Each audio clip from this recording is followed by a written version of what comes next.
Stasiun Meteorologi Mopah, Merauke menyebut wilayah Merauke sudah masuk musim penghujan dengan curah hujan yang melampaui 50 mm per 10 hari.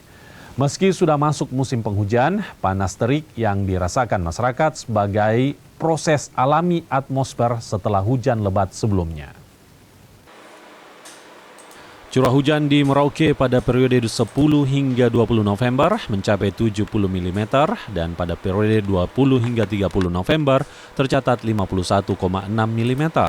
Angka ini menunjukkan wilayah Merauke memasuki musim penghujan meski suhu panas masih terasa dalam 2 hari terakhir.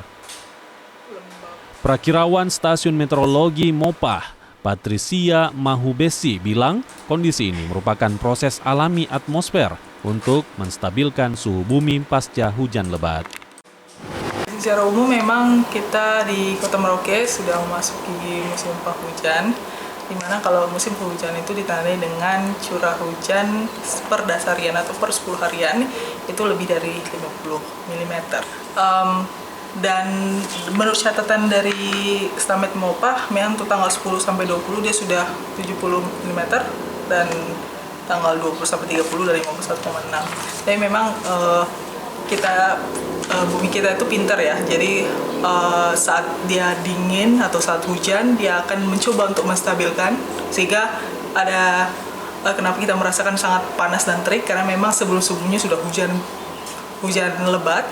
Jadi ya itu sebagai proses alami untuk atmosfer kita untuk menyeimbangkan.